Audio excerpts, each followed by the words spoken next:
عبد خليف قروي كما كانيو إلى مقدشة يقاريا دولة فدرال كاي سو سيدا ودا xiriir lahaayeen yaa laga shaqeynaya عبد خليف ومدحوينها بدلي علي خليفة الله نحرسته خاتم ستيت سيدا وهذا وصعد ما وصان قاعديو انت markii laga yimaado xaalada laascaano dagaalku kama istaago duqeymo waa iska sidoodii intay gooja cad fadhiyaan way soconaysaa magaaladuna meesheeda ku taalo duqeyn la waayay maxay way ciidan soo fadhiyo hareeraha iska fadhiya buro loo soo dhakara ha way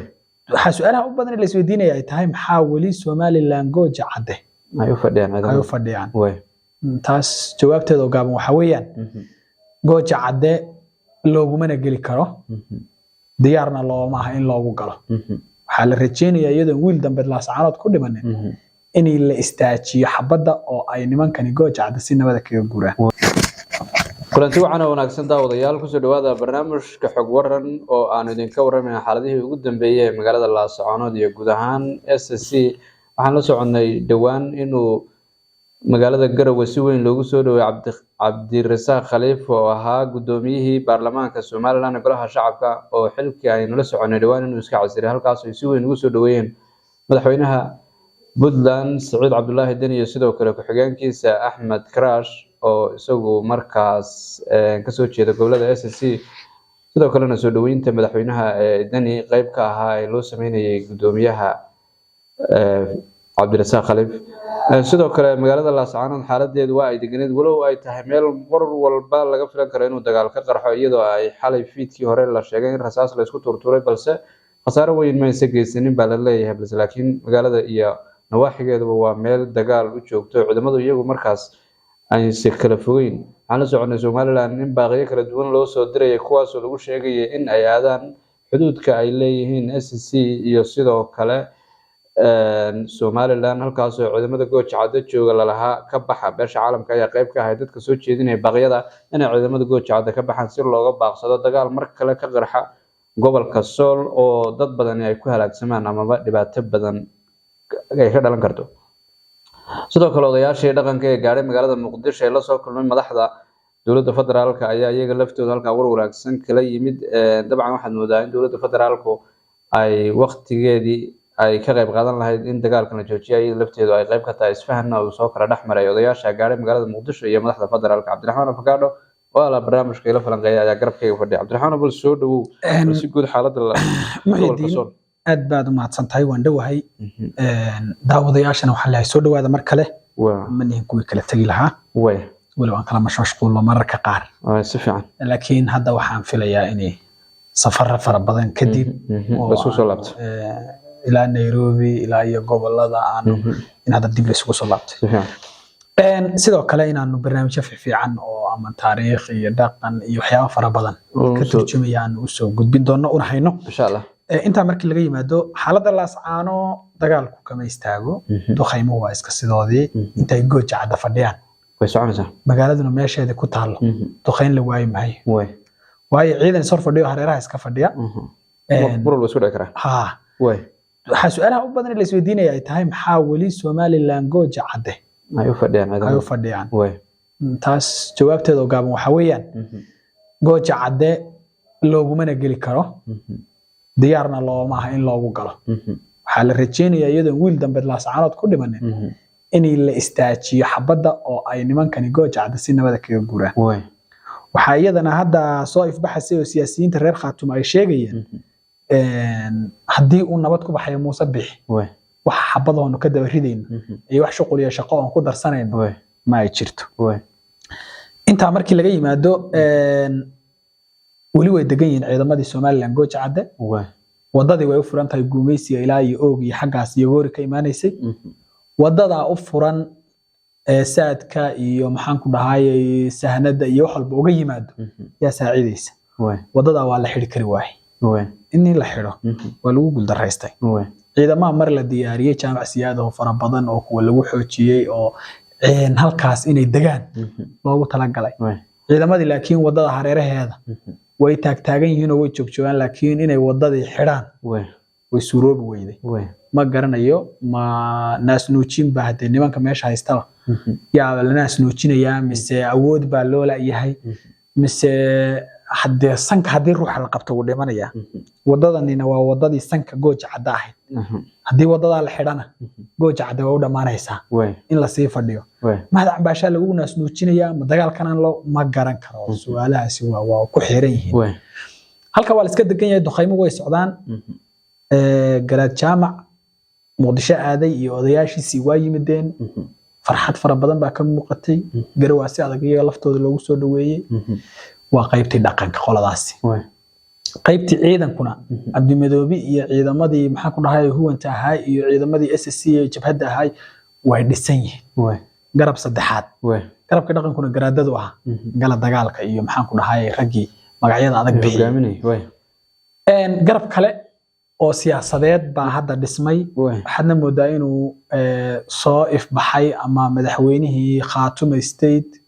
oo magacaaban oo maxaan ku dhahay cilla tartan xataa aynay jirin inuu isna meesha ka soo ifbaxay Cabdisaaq Khaliif waa sida hadda uu u dooran yahay ama loo wado waa garab siyaasadeed oo garabkii maxaan ku dhahay dhanka siyaasadda ciidan iyo dhaqan u ba iskaashanayeen siyaasadii baa meesha soo gashay door fiican iyo chance u gaadayay boona helay wuxuu tagay Garowe waa meesha laga baritan kaarayo ama maxaan ku dhahay heel walaal taageerada ugu weyn ka haysato dagaalada Khaatumo Cabdisaaq Khaliif Garowe kuma ekaanayo ilaa iyo Muqdisho ayuu gaaraya dawladda federaalka iyo isagu sida ay u wada xiriir lahaayeen yaa laga shaqeynaya Cabdisaaq Khaliif waa madaxweynaha bedelay Ali Khaliif Allah naxariiste Khaatume State sida uu hadda u socda ama u saan qaadayo madaxweynaha dhow ciidankuna shaqadiisii buu qabsan dhaqankuna shaqadiisii buu qabsan cidii siyaasi ahayd ee siyaasad iyo madaxweyne iyo loolan iyo federaalka hadii laga aqoonsan iyo dawlad goboleedyada ay maxaan ku dhahay wada shaqeynta la yeelan iyo doorkii banaana ilaa madaxweyne iyo garaad wax u dhaxeeya jire doorkii banaana nin buuxiyay iyo la helay oo u egtay in la waxaysan yahay waxa ay garaadadaas ka keeneen Muqdisho ma caday aad bay ugu mahad celiyeen cidii maxaan ku dhahay caawisay aad bay ugu mahad celiyeen sidii loo soo dhaweeyay goobahay booqdeen wasaaradaha ay la kulkulmeen waxaad arkaysay niman shaqo u dhaqaaqday inay yihiin wajigoodana niman aad iyo aad u faraxsan yaad ka dareemayso soo guuleystay wax inta ka baxsan oo xog kama soo yeedhin war saxaafadeed mayna qabanno waxaasan helay mayna dhihin cambaarayn iyo maxaan ku dhahay bogaadin midnaba war saxaafadeed khuseeya ma aynan maxaan ku dhahay laga helin marka laga reebo markay Muqdisho joogeen ay hadleen oo u wada mahad celiyeen cid kasta oo Muqdisho ku soo dhaweysay shacab iyo dawladba madaxweynaha Soomaaliyana si adag ay ugu mahad celiyeen mahad celintaasi kuma filna waxyaabihii ay kala kulmeen iyo qaabkii loo qaabilay kuma filna raggaas marka ay yimaadaan laascaano waxa la filayaa inay saxaafadda la hadli doonaan aad waxay ugu dhiiran yihiin Muuse Bixi Habaxo ciidankiisa la baxo weerar la'aanta aad mooyahan hadda gooja cadde aan loo weerarin ee karkabihii iyo jidgooyadii wixii laga daayeen waxay ku tusaysaa in waan la wado oo Muuse inuu nabad ku baxo ee la rabo Cabdisaaq Khaliif iyo doorkii uu qaatay iyo talaabooyinka uu wadana waxay muujinayaan ama ku tusayaan inuu door iyo lug weyn ku leeyahay arinta masiirka Khaatumo oo hadda isagu la wareegay sida aad moodo way Cabdiraxmaan waxaan la soconay dhawaan Cabdirasaaq Khaliif xilkii gudoomiyaha ee baarlamaanka Yuuska Casle silsilada waxa ku xigay oo waqtigii uu Casle ka bacdi soo baxay warar sheegay in siyaasiyiin ka soo jeeda gobolada SSC sida gobolka Sool oo nin la yiraahdo Faratoon iyo nin la yiraahdo Indha iyo nimankaas in aad loo hadalay sheekada Indha oo hadlay lalaha nimankaasi xilkii Somaliland uu ka hayay Cabdirasaaq Khaliif ee gudoomiyaha baarlamaanka uu sharaxay balala waxa jirto ka soo horeysay in Somaliland Muuse Bixi uu magacaabay duqa magaalada Laascaanood horta bal duqi xaq ku dambeeyay nimanka kale hadlayeen bal hadalkooda iyo xaaladda markaas la fiiriso macquul u tahay nimankan Indha iyo nimankan hadlay waxay rabaan maadaama oo saamigii dhulbaanta uu ahaa dowladda federaalka dowladda jamhuuriyadda iska madaxbannaanida ugu dhawaaqday Somaliland wixii ay ku lahaayeen maadaama uu ka mid ahaa nimankaas waxay rabaan in booskan ay dhaxlaan aan la keenin reer awdal reer awdal baana la hadal hayay inaan ruux deegaan kale ka soo jeeda ama qabiil kale ka soo jeeda in la keenin bay ku dagaalamayaan indho anigu waan fahmi waayay waraysi yar kala kacsan oo aan deganayn buu ahaa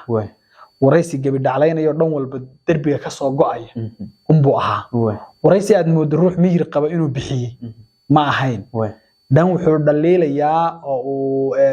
leeyahay yani anoo 6 jir ah yaan Somaliland ka mid noqday oo shaqadeeda ku biiray oo anoo 60 jirna waan ka tagay buu leeyahay dan kale wuxuu leeyahay waa boos dhul bahante Cabsa Khaliif meeshu ka tagay waa boos dhul bahante nimaan faratoon ahayna ku fadhiisan mahayo ninkii kale uu guriyayna wallahi ka tahay yani waraysi uu saa isu yar baxyaacaya iyo aha nimankaas booska difaacanayaan maadaama uu awoodda saddexaad ama labaad ee Somaliland uu ahaa boosku waxana markii Soomaalidu waa qabiilo isu yimid markii ay wax ku heshiyaan waxyaabahaas waa la kala leeyahay sida dawladda federaalka ah loo kala leeyahay haduu qaalo haysho madaxweynaha sidii oo kale saamigoodii inaan la qaadanin bay difaacanayaan nimanka waraysigoodu sidaas iska ahaa niman yar haadgeed waaye oo garab weyn ka baxay buu ahaa hadrayntu waxay ahayd ninka eriyay garad jaamac eriyay Cabsa Khaliif soo dhaweystay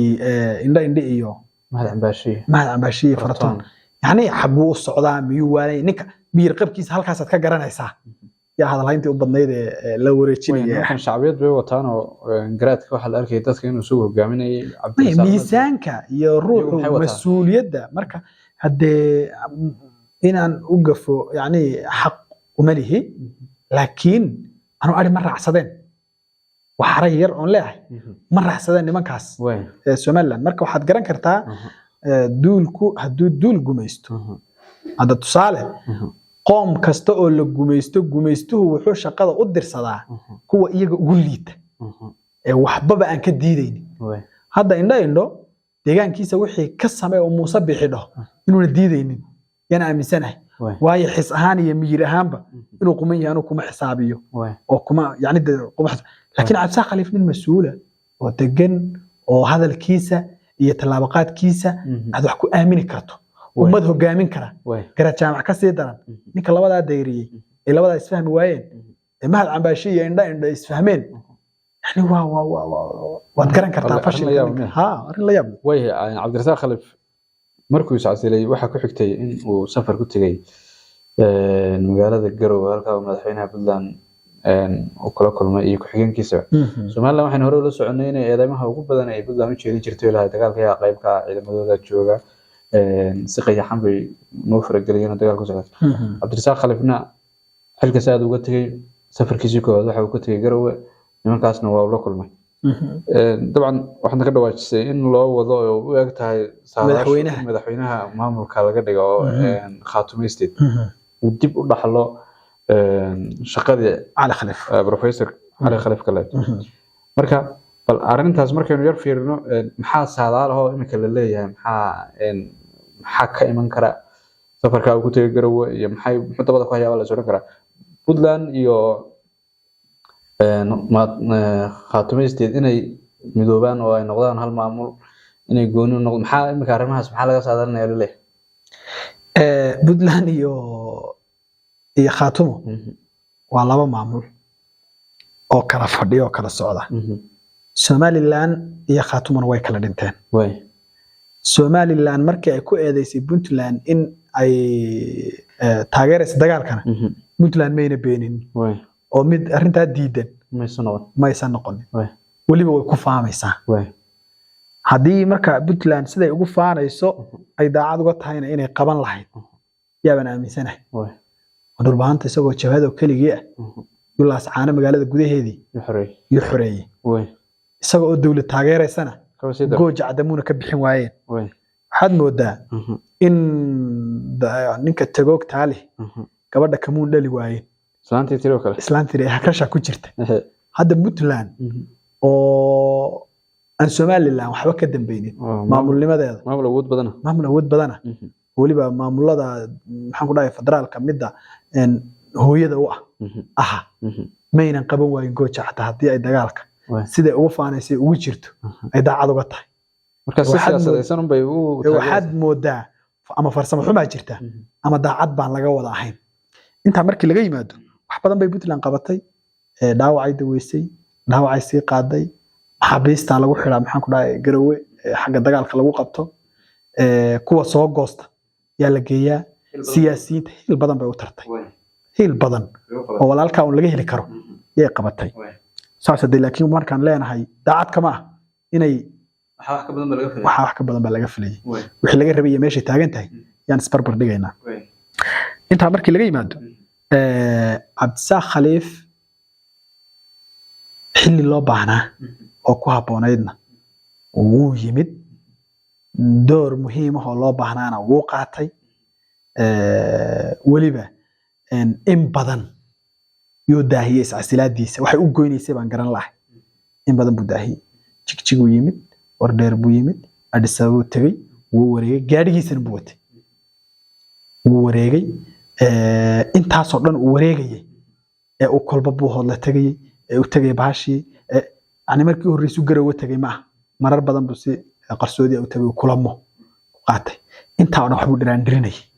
dhiraandirinay xilligii ugu haboonayd iscasilaadiisa ku dhawaaqay iscasilaadiisa way horreysay muuqato maadaama siyaasi ahaa walibana gudoomiyihii baarlamaanka oo deegaamada golayaasha sharciga soo muuqato in Rajabeel halkaa markuu arkay iscasilo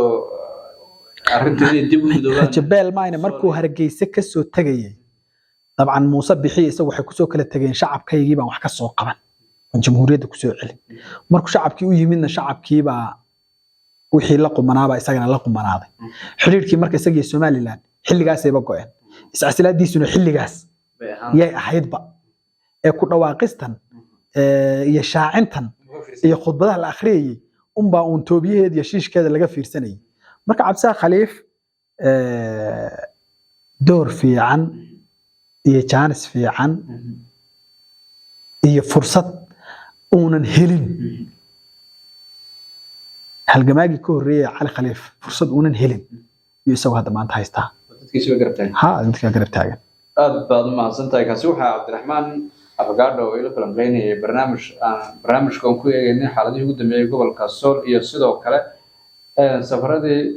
uu ku tagay magaalada Garowe Cabdirasaaq Khaliif oo halkaa kula kulmay madaxweynaha Puntland iyo sidoo kale ku-xigeenkiisa iyo sidoo kale odayaashii garaadada ahaa ee gaaray magaalada Muqdisho oo garaad jaamac hogaaminayay dib ugu soo laabtay iyo si guud xaaladaha SSC oo ku falanqeynay barnaamijka xog waran ayaa daawanaysa barnaamijka xigeenta ku kulmaynana waxaan leeyahay isma dhaafno soo dhawaada saaxiibayaal